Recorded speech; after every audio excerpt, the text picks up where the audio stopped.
나이 들수록 말을 예쁘게 해야 한다는 말은 많이 들어보셨을 겁니다. 쇼펜하우어는 평생을 두고 인간의 본성을 탐구한 철학자였습니다. 이 냉철한 철학자가 사람을 볼 때 가장 먼저 살펴본 것은 딱 하나였죠. 그 사람의 입에서 나오는 말이었습니다. 쇼펜하우어는 그 사람이 쓰는 말이 곧 그 사람의 세계다. 참으로 묵직한 기준이 아닐 수 없습니다. 잠깐 생각해 보십시오. 나이가 들수록 주변에 사람이 하나 둘 떠나가고 외로워진다는 분들이 참 많습니다. 내가 나이 먹고 돈이 없으니까 다들 나를 버리는구나 하고 서글퍼 하시는 분들도 계십니다. 세월의 흐름 앞에 인간관계가 좁아지는 것은 지극히 자연스러운 현상이긴 합니다. 씁쓸하지만 그것이 현실이기도 하죠. 그런데 여기 놀라운 반전이 하나 있습니다. 돈이 아무리 많아도 전화 한 통 안 오는 외로운 노년이 있는 반면에 주머니는 가볍지만 늘 따뜻한 사람들에 둘러싸여 웃음이 끊이지 않는 60대가 있습니다. 오늘 이야기는 남은 인생을 송두리째 바꿀 수 있는 강력하고도 단순한 비밀의 문을 하나씩 열어보는 시간입니다. 먼저 오늘 이야기가 어떻게 흘러갈지 잠깐 말씀드리겠습니다. 전반부에서는 사람을 내 곁으로 모으는 방법을 이야기할 것입니다. 후반부에서는 우리도 모르는 사이에 인연을 밀어내고 있던 습관을 살펴볼 것입니다. 모두 들으셨을 때 당신의 인간관계는 지금과 완전히 달라져 있을지도 모릅니다. 그럼 시작하겠습니다. 시작하기 전 구독과 좋아요 큰 힘이 됩니다. 감사합니다. 자식들이 매주 찾아오게 만드는 부모들의 비밀. 자식이 자주 찾아오는 부모와 명절에도 얼굴 보기 힘든 부모. 그 차이는 돈도 아니고 건강도 아닌 단 한 가지입니다. 아이들이 문을 열고 들어섰을 때 부모의 입에서 나오는 첫마디. 그 첫마디가 전부를 결정합니다. 어떤 언어를 사용하고 계신가요? 60대 후반의 최정숙 씨는 주말만 되면 마음이 설렙니다. 직장에 다니느라 눈코 뜰 새 없이 바쁜 아들과 며느리가 매주 토요일이면 어김없이 손주 둘을 데리고 최정숙 씨의 집을 찾기 때문입니다. 아침부터 현관문 비밀번호 누르는 소리가 들리면 가슴이 콩닥거릴 정도로 좋습니다. 주변 친구들은 며느리가 시댁에 매주 오는 게 말이 되냐며 부러워합니다. 도대체 비결이 뭐냐고 캐묻기도 합니다. 비결은 뜻밖에도 어렵거나 특별한 것이 아니라 아주 간단했습니다. 아들과 며느리가 올 때마다 최정숙 씨는 절대 이런 말을 하지 않았습니다.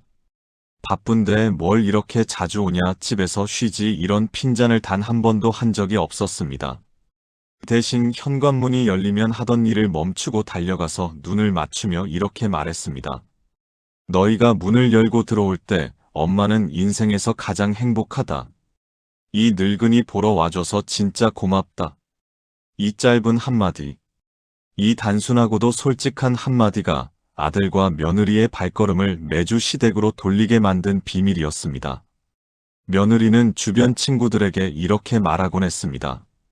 시어머니가 올 때마다 저렇게 좋아하시는데 안 갈 수가 있겠어요. 가면 진짜 기뻐하시거든요. 그 표정을 보면 나도 덩달아 기분이 좋아져요. 미국의 하버드 대학교 연구팀에서 가족관계와 언어 습관에 대한 대규모 추적 조사를 20년 넘게 진행한 적이 있습니다. 수천 가정을 면밀히 관찰한 결과가 놀라웠습니다. 자녀가 방문했을 때 긍정적인 감정을 즉시 표현하는 부모. 와줘서 고맙다. 너 보니까 너무 좋다. 오늘 얼굴이 밝아 보인다. 이런 식으로 반가움을 입 밖으로 바로 꺼내는 부모 밑에서 자란 자녀들이 성인이 된 후에 부모를 방문하는 횟수가 그렇지 않은 가정보다 무려 4배 이상 높았습니다. 한두 번 더 오는 수준이 아니라 4배나 차이가 났습니다. 연구팀은 그 이유를 이렇게 분석했습니다. 인간은 본능적으로 자신의 존재가 환영받는 곳으로 이끌리게 되어 있다고요.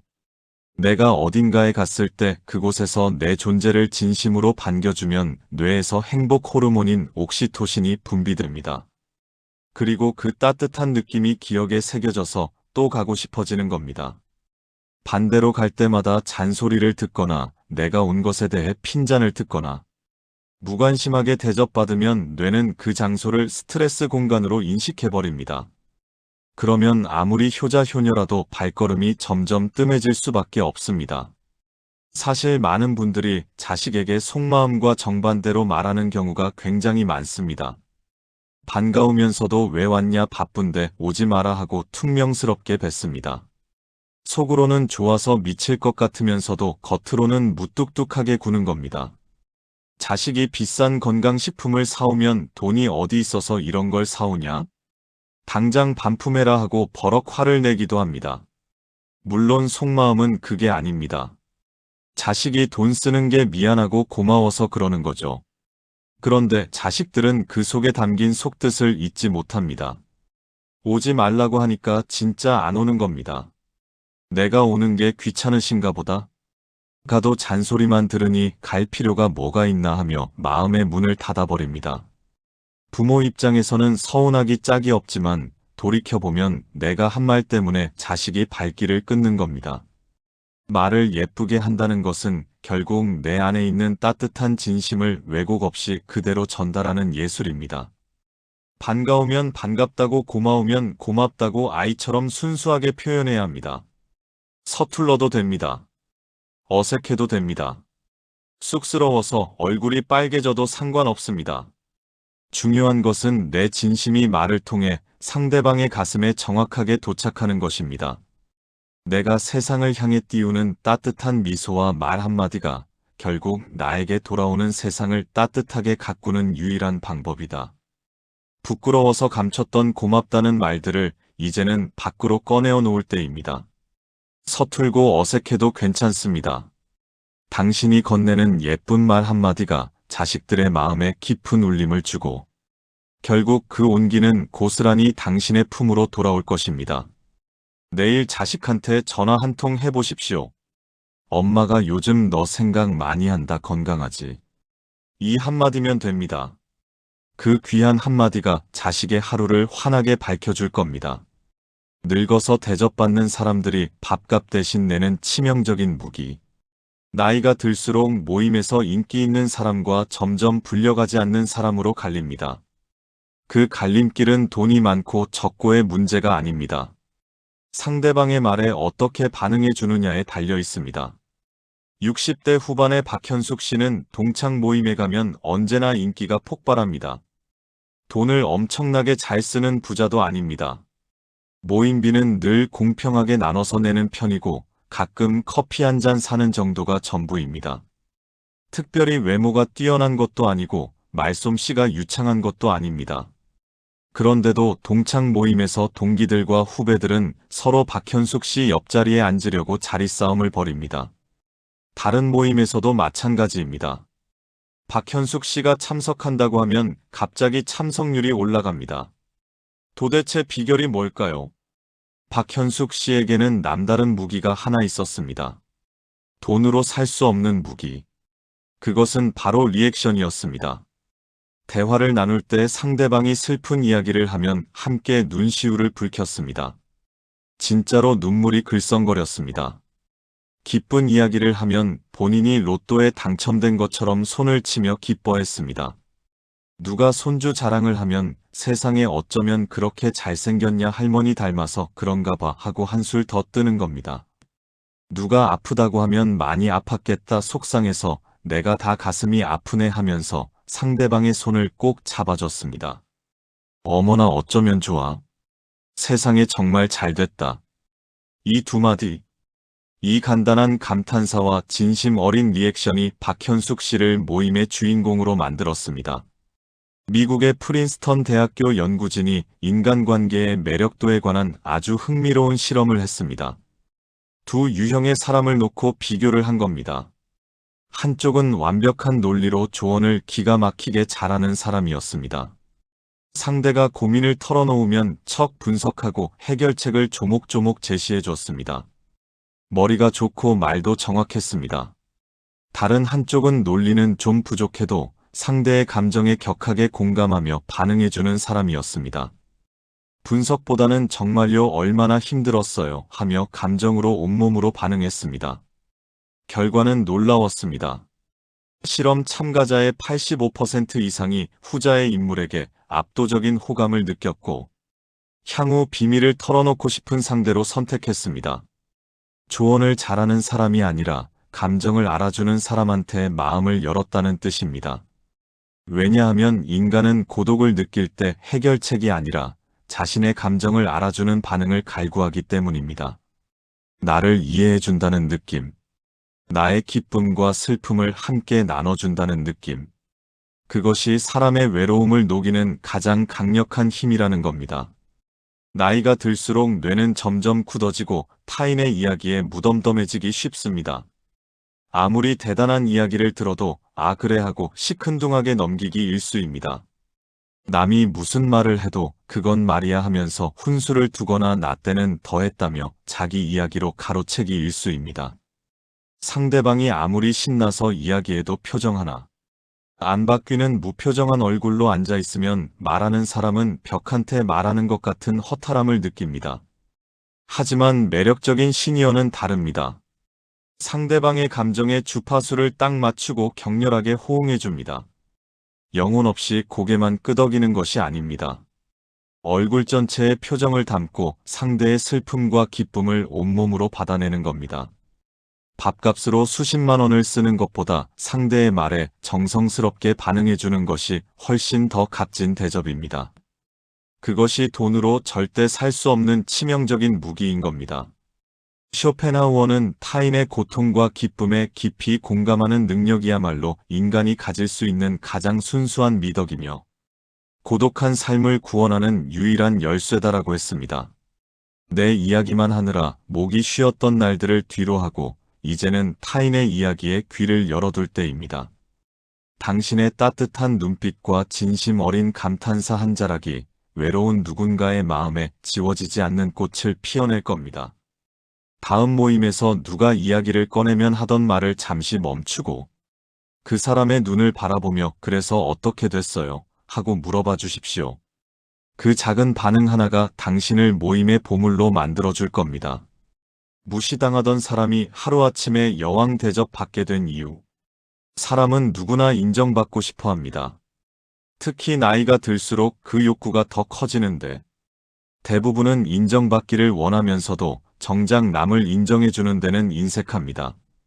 그 순서를 뒤집으면 인간관계가 완전히 달라집니다. 60대 중반의 김영자 씨는 얼마 전까지만 해도 문화센터 동기들 사이에서 은근히 따돌림을 받았습니다. 수업이 끝나면 다들 삼삼오오 모여서 커피를 마시러 가는데 김영자 씨에게는 아무도 같이 가자는 말을 하지 않았습니다. 늘 구석에 혼자 앉아 있었고 점심시간에도 따로 밥을 먹었습니다. 억울했습니다. 자기가 뭘 잘못한 것도 아닌데 왜 나만 이렇게 빼놓는 건지 속이 상했습니다. 김영자 씨는 며칠을 고민한 끝에 대화법을 완전히 바꾸기로 결심했습니다. 지금까지 자기가 어떻게 말했는지를 찬찬히 되짚어보니 남들한테 좋은 말을 해준 적이 거의 없었습니다. 칭찬은커녕 관심조차 보이지 않았습니다. 자기 이야기만 했고 상대방이 뭘 하든 무관심했습니다. 어느 날 한 회원이 새로 산 분홍색 셔츠를 입고 수업에 나타났습니다. 다른 사람들은 아무 반응이 없었지만 김영자 씨는 용기를 내서 다가갔습니다. 그리고 부드러운 목소리로 말했습니다. 영희 씨 오늘 입은 분홍색 셔츠가 안색을 정말 화사하게 살려주네요. 참 잘 어울리세요. 영희 씨의 눈이 동그래졌습니다.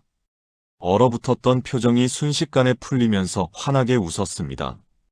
감사합니다. 세일할 때 샀는데 괜히 화려한 거 아닌가 하고 고민했거든요. 둘은 그날 처음으로 나란히 앉아 커피를 마셨습니다. 그 다음부터 김영자 씨는 매일 한 사람씩 구체적으로 칭찬하기 시작했습니다. 춘자 씨 오늘 머리 새로 하셨나 봐요. 10년은 젊어 보이세요. 정민 씨 그 가방이 참 고급스럽네요. 어디서 사셨어요? 물음은 순식간에 퍼졌습니다. 김영자 씨가 요즘 완전 달라졌어. 저 사람 옆에 있으면 기분이 좋아져. 불과 석 달 만에 김영자 씨는 문화센터의 중심 인물이 되었습니다. 점심때마다 사람들이 먼저 와서 같이 밥 먹자고 했고 단체 여행을 갈 때도 김영자 씨 방에는 같이 쓰겠다는 사람이 넘쳤습니다. 미국의 스탠퍼드 대학교 사회심리학 연구팀에서 언어의 구체성이 인간관계에 미치는 영향을 연구한 적이 있습니다. 실험은 간단했습니다. 한 그룹에는 좋아 보이네요 같은 막연한 칭찬을 하게 했고, 다른 그룹에는 오늘 넥타이 색상이 눈동자 색과 잘 어울려서 지적으로 보입니다. 처럼 구체적인 요소를 짚어서 칭찬하게 했습니다. 결과는 극적이었습니다. 구체적인 칭찬을 받은 사람들의 뇌에서 도파민 분비가 3배 이상 급증했습니다. 막연한 칭찬에는 별 반응이 없었는데 구체적인 포인트를 짚은 칭찬에는 뇌가 폭발적으로 반응한 겁니다. 왜 그럴까요? 구체적인 칭찬은 나를 진심으로 관찰하고 인정해 주었다는 강력한 증거로 인식되기 때문입니다. 이 사람이 나를 그냥 흘려보는 게 아니라 정말 들여다봤구나. 내 변화를 알아챘구나 하는 느낌이 드는 겁니다. 그리고 그 느낌은 엄청난 호감으로 이어집니다. 대부분의 사람은 나이가 들면 타인에게 관심을 끄고 삽니다. 칭찬에 인색해지고 남이 무엇을 하든 무관심한 표정으로 일관합니다. 굳이 칭찬을 하더라도 좋네 잘했네 정도의 건성스러운 한마디로 끝냅니다.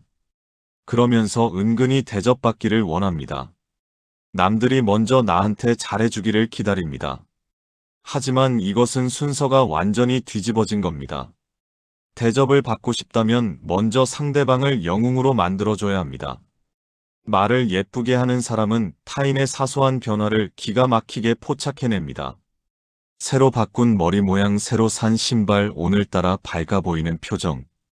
평소와 다른 말투까지 놓치지 않고 구체적으로 언급합니다. 오늘 표정이 유난히 밝으시네요. 좋은 일 있으신 거 아니에요? 이런 한마디가 상대방의 하루를 통째로 바꿔놓습니다. 칭찬은 고래만 춤추게 하는 것이 아닙니다. 굳게 닫힌 시니어들의 마음을 여는 마법의 열쇠입니다. 쇼펜하우어는 이렇게 말했습니다. 인간은 누구나 타인의 눈을 통해 자신의 가치를 확인받고 싶어하는 본능이 있다. 현명한 자는 그 본능을 채워주며 세상을 얻는다. 주변 사람들의 모습을 가만히 들여다보십시오. 그동안 보이지 않던 장점들이 하나 둘 눈에 들어오기 시작할 겁니다. 새로 한 머리 환해진 표정, 정성스럽게 차려입은 옷차림. 그 아름다운 조각들을 아끼지 말고 말로 표현해 주십시오. 당신의 찬사 속에서 상대방은 물론 당신 자신도 가장 빛나는 존재로 거듭날 겁니다. 의사도 깜짝 놀란 목소리 하나로 회춘하는 대화법. 같은 나이인데도 유독 젊어 보이는 사람이 있습니다. 그 비결이 운동이나 영양제가 아니라 평소 말하는 습관에 있다면 믿으시겠습니까? 목소리의 리듬 하나가 몸의 건강까지 바꿔놓는 놀라운 비밀을 알려드리겠습니다. 70대 초반의 정민호 씨는 나이에 비해 놀라울 정도로 목소리가 맑고 에너지가 넘칩니다. 동네 체육관에서 운동하는 사람들도 정민호 씨의 나이를 들으면 깜짝 놀랍니다. 병원에 정기검진을 가도 의사가 신체 나이가 50대 같습니다. 비결이 뭡니까 하며 감탄을 금치 못합니다. 혈압도 정상이고 혈당도 안정적이고 관절도 튼튼합니다. 정민호 씨의 건강 비결은 약이나 운동이 아닌 평소 사용하는 대화의 리듬에 있었습니다. 그는 누구와 대화를 나누든 결코 서두르지 않았습니다. 상대방이 말을 마치면 바로 대답하지 않았습니다. 마음속으로 하나 둘을 세고 나서 부드럽고 차분한 목소리로 답변을 시작했습니다. 끝을 올리지 않고 잔잔하게 떨어지는 그의 말투는 듣는 사람마저 마음이 편안해지게 만드는 마력을 지니고 있었습니다. 주변 사람들은 정민호 씨와 이야기하고 나면 묘하게 마음이 편해진다고 했습니다. 정민호 씨랑 이야기하면 왜 이렇게 마음이 안정이 되는지 모르겠어. 이런 이야기를 심심치 않게 들었습니다. 정민호 씨는 웃으며 별거 아닙니다. 이렇게 말했습니다. 급하게 말하면 내가 먼저 지치더라고요. 천천히 말하니까 머리도 맑아지고 상대방도 편해하더라고요. 미국의 캘리포니아 대학교 연구진은 목소리의 톤과 노화의 상관관계를 다년간 연구했습니다. 결과가 아주 흥미로웠습니다. 말을 빠르고 높은 톤으로 하는 사람들은 스트레스 호르몬인 코르티솔 수치가 상시로 높았습니다. 이것은 몸의 만성 염증을 유발하고 면역력을 떨어뜨리고 노화를 가속화시키는 원인이 됩니다. 쉽게 말하면 빠르고 거친 말투가 몸을 빨리 늙게 만든다는 겁니다. 반면에 의식적으로 말의 속도를 늦추고 중저음의 톤으로 단정하게 끊어 말하는 사람들은 부교감 신경이 활성화되어 심장 박동이 안정되고 면역력이 높아졌습니다. 혈압이 내려가고 수면의 질이 좋아지고 심지어 피부 노화까지 늦춰졌습니다. 예쁜 말투가 몸의 세포를 젊게 만든다는 과학적 증거가 확인된 겁니다. 나이가 들면 귀가 어두워지거나 마음이 급해져서 목소리가 크고 거칠어지기 쉽습니다. 대화의 템포가 빨라지고 말이 엉키면서 상대방에게 다그치는 듯한 인상을 주게 됩니다. 본인은 그냥 말한 건데 상대방은 혼나는 느낌을 받습니다. 이런 일이 반복되면 사람들은 슬슬 거리를 두기 시작합니다. 결국 관계를 망치고 본인의 건강까지 해치는 지름길이 되는 겁니다. 말을 예쁘게 하는 시니어는 목소리라는 악기를 조율할 줄 압니다. 한 템포 쉬고 낮고 부드러운 음성으로 문장을 짧게 맺습니다. 그랬군요. 참 고생 많으셨습니다. 이 반정하고 기품이 있는 리듬감은 상대방에게 신뢰감을 주며 내 안의 화와 스트레스까지 가라앉히는 최고의 항산화제입니다. 비싼 영양제보다 훨씬 효과가 좋습니다. 쇼펜하우어는 이렇게 말했습니다. 내면의 평온함은 거친 목소리를 잠재우고 고요한 음성을 낳는다. 그 고요함이야말로 세상을 지배하는 가장 강력한 힘이다. 오늘부터 말을 시작하기 전에 깊은 호흡을 한번 크게 쉬어보십시오. 그리고 세상에서 가장 소중한 사람에게 이야기하듯 천천히 그리고 부드럽게 말을 건네보십시오. 당신의 차분한 목소리가 번잡한 세상 속에서 모두의 마음을 위로하는 고유한 쉼터가 되어줄 겁니다. 거친 바람이 부는 날에도 나직한 목소리 하나면 충분합니다. 여기까지 들으신 분들은 이미 눈치채셨을 겁니다. 말 한마디가 얼마나 거대한 힘을 가지고 있는지를요. 그런데 진짜 무서운 이야기는 지금부터 시작입니다. 지금까지는 내 곁에 사람을 모으는 기적 같은 대화법을 알려드렸다면 이제부터는 나도 모르게 내 손으로 인연을 싹둑 잘라내고 있던 무서운 버릇들을 낱낱이 까발려드리겠습니다. 솔직히 말씀드리면 앞에서 배운 내용을 아무리 열심히 실천해도 지금부터 나올 독약 같은 말버릇을 고치지 않으면 소용이 없습니다. 힘이 빠진 독에 물 붓기입니다. 한쪽에서 아무리 사람을 끌어모아도 다른 쪽에서 다 내보내는 꼴이 되는 겁니다. 이 뒷부분을 듣지 않으시면 앞에서 배운 것도 전부 허사가 됩니다. 나이 들수록 절대 범해서는 안 될 인연을 갉아먹는 4가지 독약 같은 말투를 낱낱이 밝혀보겠습니다. 친구들이 당신 연락을 차단하기 전에 반드시 버려야 할 버릇.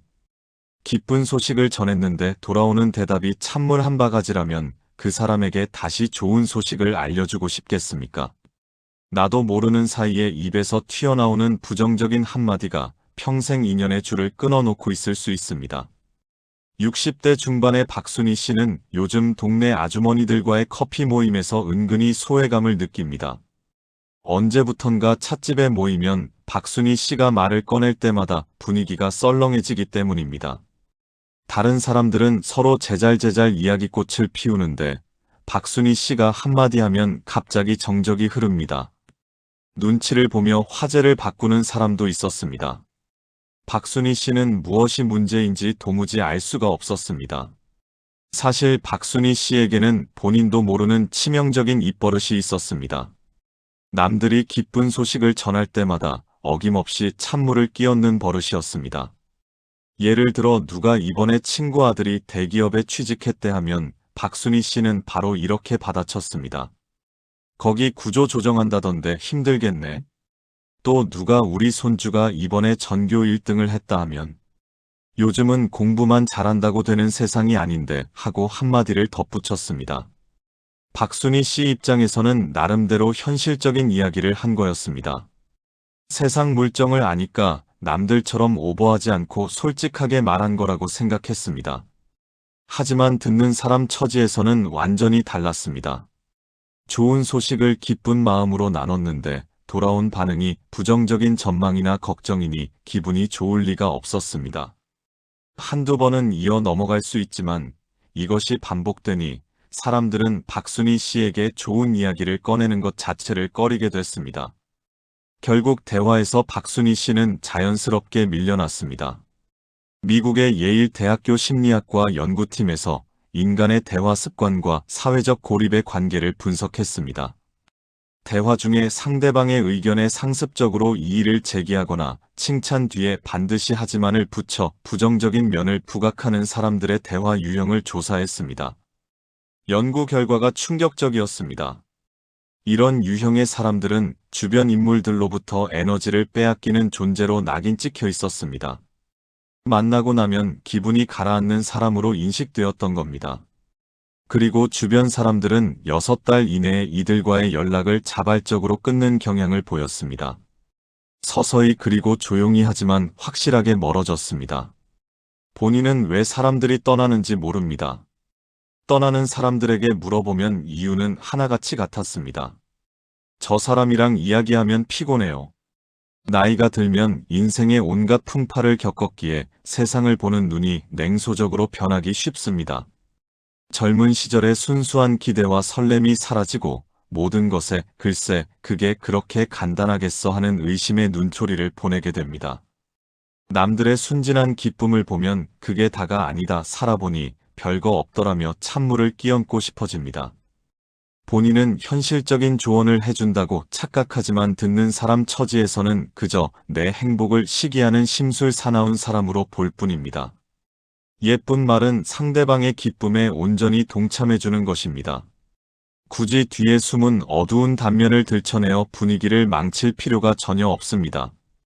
누가 좋은 소식을 전하면 정말 잘됐다 축하해. 이 말 한마디면 충분합니다. 그것이 상대방도 살리고 나도 살리는 가장 현명한 대화법입니다. 쇼펜하우어는 냉소주의는 무능한 자들의 마지막 피난처다라고 했습니다.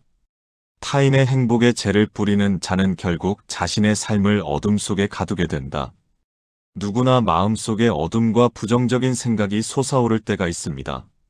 하지만 그 어둠을 굳이 입 밖으로 내어 타인에게 전달할 필요는 없습니다. 내 입에서 나가는 말이 언제나 향기롭고 맑은 것들로만 가득 차도록 마음의 문턱을 한 번 더 점검해 보아야 합니다.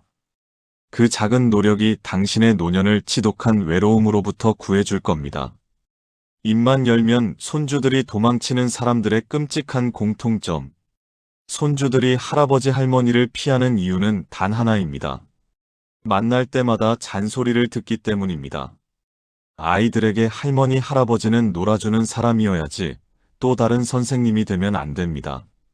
70대 초반의 강태식 씨는 명절이나 집안 행사가 있을 때마다 외톨이가 됩니다. 초등학생, 중학생인 손주들이 할아버지 방에는 들어오려고조차 하지 않기 때문입니다. 거실에서 다 같이 모여 있어도 손주들은 강태식 씨와 눈 마주치는 것조차 피합니다. 용돈을 몇만 원씩 쥐어줘도 그때뿐입니다. 돈만 받으면 감사합니다. 한마디 던지고 거실로 도망쳐버립니다. 강태식 씨의 방에는 텔레비전 소리만 울려 퍼질 뿐 손주들의 웃음소리는 들려오지 않습니다. 속상한 강태식 씨는 며느리에게 요즘 애들은 왜 이렇게 어른 공경을 안 하냐며 투덜거렸습니다. 하지만 원인은 아이들이 아니라 강태식 씨 자신에게 있었습니다. 손주가 오랜만에 와서 할아버지 안녕하세요 하고 인사를 하면 반가움을 표현하기도 전에 이런 말부터 튀어나왔습니다. 너 이번에 시험은 몇 점이냐? 공부를 열심히 해야 훌륭한 사람이 된다. 요즘 게임만 하지 말고 책 좀 읽어라. 인사한 지 30초도 안 돼서 잔소리 폭격이 시작되는 겁니다. 손주의 눈높이는 전혀 고려하지 않은 채 오직 훈계만 늘어놓으니 아이들에게 할아버지는 따분하고 무서운 존재일 뿐이었습니다. 아이들 머릿속에는 이미 각인이 되어버렸습니다. 할아버지 방에 들어가면 잔소리를 듣는다. 그러니 안 들어가는 게 상책이다. 미국의 시카고 대학교 연구진이 세대 간 대화 방식에 따른 친밀도 변화를 실험한 적이 있습니다. 조부모가 손자녀에게 질문을 던질 때 두 그룹으로 나누어 관찰했습니다. 첫 번째 그룹의 조부모는 성과나 의무에 대한 질문을 했습니다. 시험 몇 점 맞았니? 학원은 잘 다니고 있지? 숙제는 다 했냐? 같은 질문이었습니다. 두 번째 그룹의 조부모는 취미나 감정에 대한 질문을 했습니다. 요즘 무슨 게임하니? 할아버지한테도 알려줘. 학교에서 제일 재밌는 게 뭐야? 오늘 기분은 어때? 같은 질문이었습니다. 결과는 극명하게 갈렸습니다. 성과를 묻는 조부모와 대화한 아이들은 스트레스 지수가 급상승하면서 대화를 빨리 끝내고 싶어 했습니다. 몸을 베꾸거나 대답을 짧게 끊거나 아예 고개를 돌려버리는 행동을 보였습니다. 반면에 게임이나 좋아하는 음식 등 아이의 일상에 관심을 보인 조부모에게는 깊은 유대감을 느끼며 스스로 먼저 다가왔습니다. 할아버지 이것 좀 봐요 하며 자기 물건을 가져와 보여주기도 했고 할아버지와 많은 이야기를 나누기도 했습니다. 많은 시니어분이 아랫사람이나 자식 손주들을 만나면 무언가를 가르쳐야 한다는 강박관념에 사로잡힙니다. 내가 살아온 세월만큼의 지혜를 전달해야 한다는 사명감 같은 것이 작동하는 겁니다. 내가 살아보니까 마리아로 시작하는 가르침은 본인에게는 소중한 인생의 정수일지 몰라도 젊은 세대에게는 그저 지루한 잔소리이자 소음일 뿐입니다. 말을 예쁘게 하는 시니어는 지혜롭게 행동합니다. 물어보지 않은 조언은 절대 하지 않습니다. 그저 아이들이 요즘 무엇을 좋아하는지, 어떤 고민이 있는지 친구처럼 들어줄 뿐입니다. 요즘 뭐가 제일 재밌어? 할머니한테도 가르쳐줘. 이런 말 한마디가 아이들의 마음을 여는 비밀 열쇠입니다. 가르치려 들지 않고 경청하는 어른 곁에는 젊은이들이 먼저 찾아와 무릎을 꿇고 지혜를 구하기에 마련입니다. 역설적이지만 진짜 지혜는 가르치지 않을 때 전해지는 법입니다. 쇼펜하우어는 타인을 억지로 가르치려 드는 것은 오만함의 발로단. 진짜 지혜를 가진 자는 스스로 본보기가 될 뿐 말로써 상대를 굴복시키려 하지 않는다. 어린 세대와 대화할 때 경험을 주입하려는 욕심을 내려놓아야 합니다.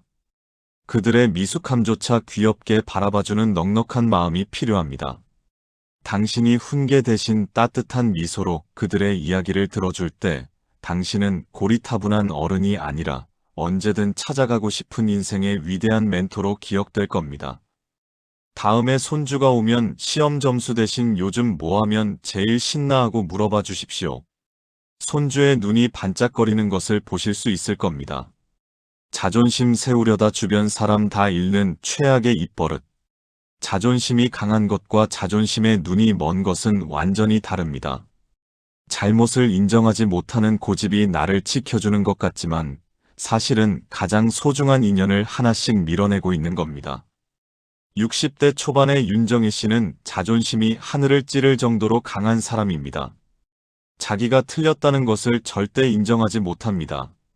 친구들과 대화를 하다가 본인이 사소한 말실수를 하거나 잘못된 정보를 말했을 때도 결코 자신의 과오를 인정하는 법이 없습니다. 얼마 전에도 이런 일이 있었습니다. 등산 동호회 모임에서 윤정희 씨가 그 배우 이름이 뭐더라, 누구누구였지 했는데 옆에 있던 친구가 아니야, 그건 누구누구야 하고 정정해 줬습니다. 분명 틀린 건 윤정희 씨인데 돌아오는 반응이 이랬습니다. 내가 언제 그 배우라고 그랬냐, 내가 잘못 들은 거다. 주변에서 아니 분명히 그 배우라고 했잖아 하고 거들어도 끝까지 우겼습니다. 이 정도면 그나마 양반입니다. 더 심각한 경우는 오히려 상대방의 과거 실수를 들추어내며 적반하장으로 화를 내는 것이었습니다. 너도 지난번에 그랬잖아 하면서 자기 잘못은 덮어두고 남의 잘못을 끄집어냅니다. 이 지독한 버릇 때문에 윤정희 씨 주변에는 이제 바른말을 해주는 진정한 친구가 단 한 명도 남지 않게 되었습니다. 남아있는 몇 안 되는 친구들도 윤정희 씨와 대화할 때는 아예 반박을 하지 않습니다. 틀린 말을 해도 그래 맞아 하고 넘기는 겁니다. 귀찮으니까요 하지만 그건 동의가 아니라 포기입니다. 미국의 컬럼비아 대학교 연구팀에서 성인의 방어 기제와 대인관계 만족도의 상관관계를 조사했습니다. 자신의 실수를 지적받았을 때 즉각 인정하고 사과하는 사람들과 끝까지 변명하며 방어벽을 치는 사람들의 인맥 구조를 비교 분석한 겁니다. 결과는 자신의 잘못을 인정하지 않는 사람들은 시간이 지날수록 주변 사람들에게 신뢰할 수 없는 인물로 평가받았습니다. 저 사람은 뭘 이야기해도 내 말이 맞다고만 하니까 대화가 안 돼. 이런 인식이 퍼지면서 사회적 네트워크가 급격히 붕괴되었습니다.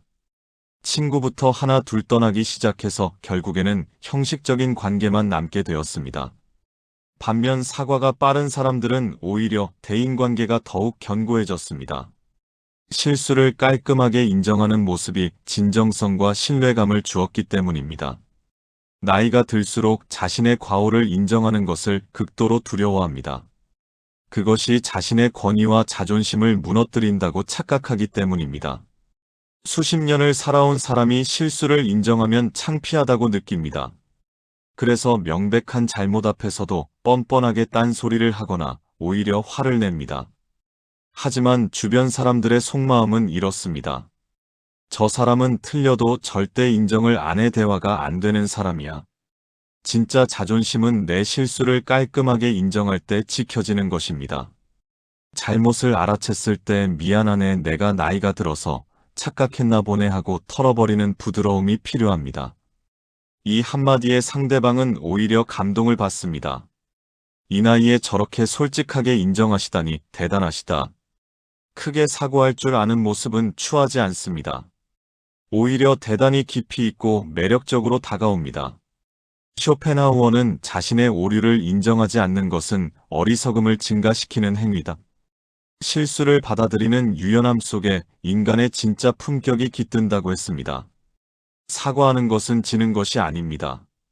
오히려 상대방의 마음을 얻고 내 그릇의 크기를 보여주는 고도의 대화 기술입니다.